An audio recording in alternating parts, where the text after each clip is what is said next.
بسم اللہ الرحمن الرحیم۔ صرف اللہ تعالی ہی عالم الغیب ہے۔ اس سلسلے میں آگے دیکھتے ہیں۔ ایک مقام پر ارشاد فرمایا، اعوذ باللہ من الشیطان الرجیم، بسم اللہ الرحمن الرحیم، یسألونک عن الساعۃ ایان مرساها قل انما علمها عند ربی لا یجلیها لوقتها الا هو ثقلت فی السماوات والارض لا تأتیکم الا بغتہ یسألونک کأنک حفی عنها قل انما علمها عند اللہ ولکن اکثر الناس لا يعلمون قل لا املک لنفسی نفعا ولا ضرا الا ما شاء اللہ وَلَوْ كُنْتُ أَعْلَمُ الْغَيْبَ لَاسْتَكْثَرْتُ مِنَ الْخَيْرِ وَمَا مَسَّنِيَ السُّوءُ إِنْ أَنَا إِلَّا نَذِيرٌ وَبَشِيرٌ لِقَوْمٍ يُؤْمِنُونَ۔ سورہ الاعراف آیت نمبر 187 and 188۔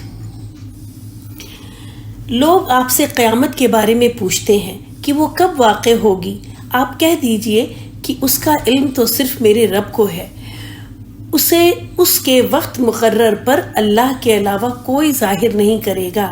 وہ آسمانوں اور زمین کی ایک بھاری بات ہے اور تمہارے سامنے اچانک آ جائے گی۔ لوگ آپ سے اس طرح پوچھتے ہیں کہ جیسے آپ ہر دم اس کی کرید میں لگے ہوئے ہیں۔ آپ کہہ دیجئے کہ اس کا علم صرف اللہ کو ہے، لیکن اکثر لوگ جانتے نہیں ہیں۔ آپ کہہ دیجئے کہ میں تو اپنے نفع و نقصان کا مالک نہیں ہوں سوائے اس کے جو اللہ چاہے، اور اگر میں غیب کا علم رکھتا تو بہت ساری بھلائیاں اکٹھی کر لیتا اور مجھے کوئی تکلیف نہ پہنچتی۔ میں تو صرف ایمان والوں کو جہنم سے ڈرانے والا اور جنت کی خوشخبری دینے والا ہوں۔ یہ آیت اس بات میں کتنی واضح ہے کہ نبی کریم صلی اللہ علیہ وسلم عالم الغیب نہیں بلکہ عالم الغیب صرف اللہ تعالیٰ کی ذات ہے، لیکن ظلم اور جہالت کی انتہا ہے کہ اس کے باوجود اہل بدعت آپ کو عالم الغیب باور کراتے ہیں۔ حالانکہ بعض جنگوں میں آپ کے دندان مبارک بھی شہید ہوئے، آپ کا چہرہ مبارک بھی زخمی ہوا، اور آپ نے فرمایا کہ یہ قوم کیسے فلاح یاب ہوگی جس نے اپنے نبی کے سر کو زخمی کر دیا۔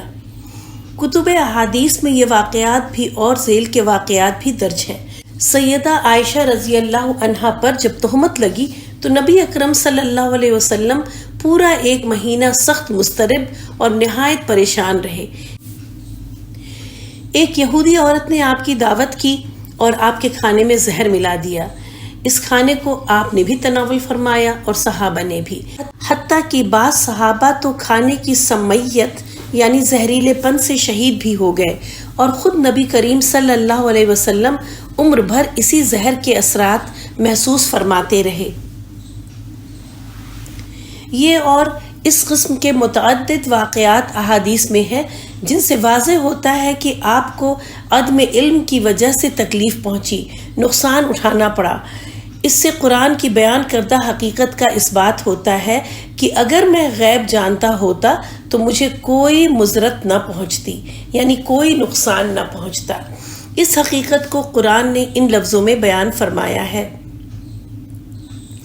وَلَا أَقُولُ لَكُمْ عِنْدِي خَزَائِنُ اللَّهِ وَلَا أَعْلَمُ الْغَيْبَ وَلَا أَقُولُ إِنِّي مَلَكٌ لَا أَقُولُ لِلَّذِينَ تَزْدَرِي أَعْيُنُكُمْ لَن يُؤْتِيَهُمُ اللَّهُ خَيْرًا اللَّهُ أَعْلَمُ بِمَا فِي أَنفُسِهِمْ إِنِّي إِذًا لَمِنَ الظَّالِمِينَ۔ سورہ ہود آیت نمبر 31۔ اور میں تم سے نہیں کہتا کہ میرے پاس اللہ کے خزانے ہیں، اور نہ میں غیب جانتا ہوں، اور نہ کہتا کہ میں فرشتہ ہوں، اور نہ یہ کہتا ہوں کہ جنہیں تمہاری نظریں حقیر جانتی ہیں انہیں اللہ کوئی خیر عطا نہیں کرے گا۔ ان کے دلوں میں جو کچھ ہے اسے اللہ خوب جانتا ہے۔ اگر میں ایسا کہوں گا تو یقیناً ظالموں میں سے ہو جاؤں گا۔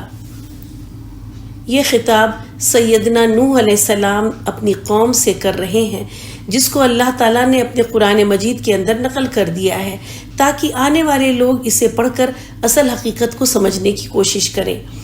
قرآن میں اللہ تعالیٰ نے سیدنا سلیمان علیہ السلام کی موت کا ذکر کیا ہے اور اس سے یہ بتانا مقصود ہے کہ جنات عالم الغیب نہیں، اگر عالم الغیب ہوتے تو رسوا کن عذاب میں مبتلا نہ ہوتے۔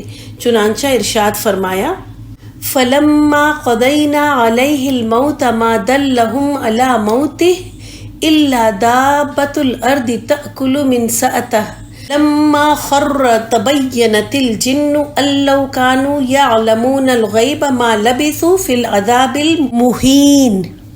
پس جب ہم نے ان کی موت کا حکم دے دیا تو ان کی موت کی خبر جنوں کو زمین کے کیڑے کے سوا کسی نے نہیں دی جو ان کی لاٹھی کو کھاتے رہے تھے۔ پس جب وہ گر پڑے تب جنوں کو یقین ہو گیا کہ اگر وہ غیب کا علم رکھتے تو رسوا کن عذاب میں مبتلا نہ رہتے۔ سیدنا ابن جریر اور ابن ابی حاتم وغیرہ نے سیدنا ابن عباس رضی اللہ عنہما سے مرفوعاً روایت بیان کی ہے کہ جب سیدنا سلیمان علیہ السلام کو خبر دی گئی کہ اب ان کی موت کا وقت آ چکا ہے تو انہوں نے اپنے رب سے دعا کی کہ اے میرے رب، میری موت کی خبر جنوں سے چھپا دے تاکہ لوگ جان لیں کہ جن غیب کی کوئی بات نہیں جانتے۔ چنانچہ انہوں نے ایک لاٹھی پر ٹیک لگا کر نماز پڑھنی شروع کر دی اور اسی حال میں ان کو موت آ گئی اور جن کام کرتے رہے اور انہیں ایک مدت تک اس کی خبر نہ ہوئی۔ جب اللہ نے چاہا تو دیمک نے ان کی لاٹھی کو نیچے سے کھا لیا اور سیدنا سلیمان علیہ السلام کا جسم زمین پر گر گیا۔ تب جنوں کو ان کی موت کی خبر ہوئی اور کہنے لگے کہ اگر انہیں غیب کا علم ہوتا تو ایک مدت سے عذاب میں مبتلا نہ رہتے۔ مفسرین لکھتے ہیں کہ سیدنا سلیمان علیہ السلام کے زمانے میں لوگوں کا اعتقاد تھا کہ جن غیب کی باتیں جانتے ہیں۔ اس آیت سے اسی کی تردید کی گئی ہے۔ ایک اور مقام پر فرمایا یوم یجمع اللہ الرسل فیقول ماذا اجبتم قالوا لا علم لنا انک انت علام الغیوب۔ سورہ المائدہ آیت نمبر 109۔ اللہ جب روز قیامت تمام رسولوں کو جمع کرے گا تو ان سے پوچھے گا کہ تمہیں تمہاری دعوت حق کا قوموں کی طرف سے کیا جواب ملا، تو خوف و دہشت کے مارے وہ صرف اتنا کہیں گے کہ ہمیں کوئی خبر نہیں، بے شک تو ہی تمام غیبی امور کا جاننے والا ہے۔ حافظ صلاح الدین یوسف حفظہ اللہ اس آیت کی تفسیر میں لکھتے ہیں انبیاء کرام علیہم السلام کے ساتھ ان کی قوموں نے اچھا یا برا جو بھی معاملہ کیا اس کا علم تو یقیناً انہیں ہوگا، لیکن وہ اپنے علم کی نفی یا تو محشر کی ہولناکیوں اور اللہ جل جلالہ کی ہیبت و عظمت کی وجہ سے کریں گے یا اس کا تعلق ان کی وفات کے بعد کے حالات سے ہوگا۔ علاوہ ازیں باطنی امور کا علم تو کلیتاً صرف اللہ ہی کو ہے، اسی لیے وہ کہیں گے علام الغیوب تو ہی ہے نہ کہ ہم۔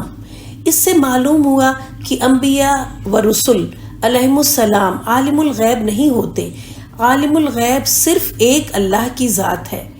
انبیاء علیہم السلام کو جتنا کچھ بھی علم ہوتا ہے اولاً تو ان کا تعلق ان امور سے ہوتا ہے جو فرائض رسالت کی ادائیگی کے لیے ضروری ہوتے ہیں، ثانیاً ان امور کے متعلق ان کو بذریعہ وحی ہی آگاہ کیا جاتا ہے۔